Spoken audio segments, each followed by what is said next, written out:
They were sitting on the floor when I opened the door, all three of them. Liam clutched his backpack like a parachute. Nora had tears crusted on her cheeks. Little Max just stared at my shoes like they might vanish if he blinked. There was a note taped to Max's coat. One line. Need to find myself in Europe. Back in 2 weeks. Mel. 2 weeks. That was 5 months ago. I made spaghetti for dinner that night. Burned the sauce. Told them it was smoky on purpose. Told them it was an adventure. They smiled through it. They always do. But when I turned on the kitchen faucet and stared into the drain, I felt something shift, a crack in the noise, a hollow thud behind the ribs, the sound of something being buried. She used to say I never supported her dreams, never asked how she felt. I asked. She just hated my answers. When the 3rd week passed, I called, straight to voicemail. Then a photo surfaced on Nora's iPad. Her mother, in Paris, wine in hand, kissing a man I'd never seen before, his hand on her thigh like he owned her. The kids didn't understand, not fully.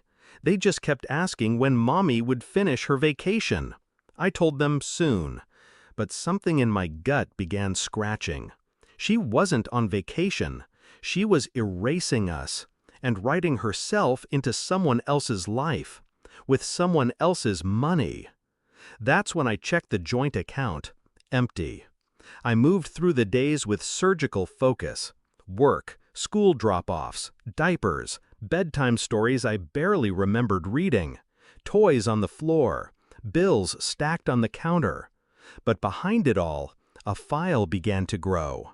Plane tickets, credit card statements rerouted to a burner email, an Airbnb in Montmartre under her maiden name.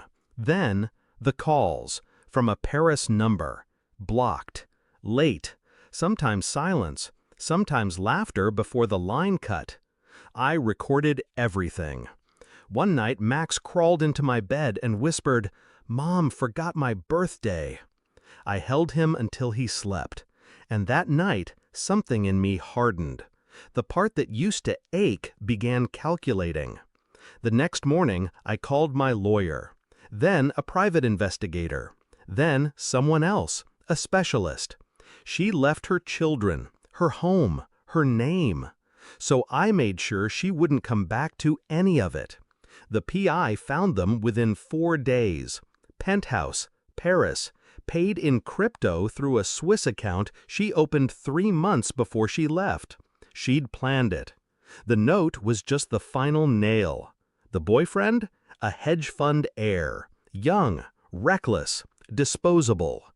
I sent the PI to take photos, not for court, for me, so I could see it, so I could know what kind of woman could leave 3 children on a hardwood floor without looking back.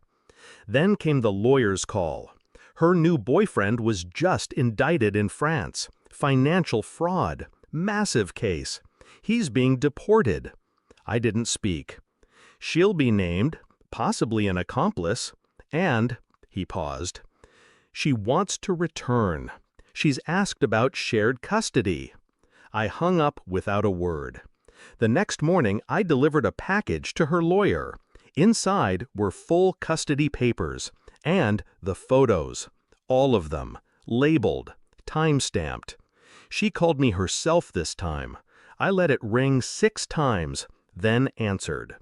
"You don't understand," she said breathlessly. "It wasn't supposed to be like this. He promised." "Don't say the children's names." Silence. I waited. Then added calmly, "You lost them the moment you walked away. The rest was just paperwork." "You can't do this. I'm their mother." "No," I said. "You were their mother. Now you're just a memory I won't fight." She broke. Said something about postpartum, about pressure, about needing space. I didn't respond. I just let her hear the sound of her own absence. Then I hung up. Tonight I read Max his favorite book.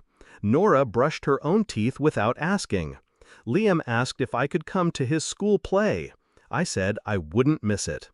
The house is still cluttered, still loud, but the echo of her is gone. I didn't destroy her. She did that herself.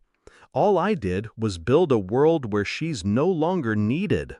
And when she tries to crawl back in, she'll find the door locked, the key melted.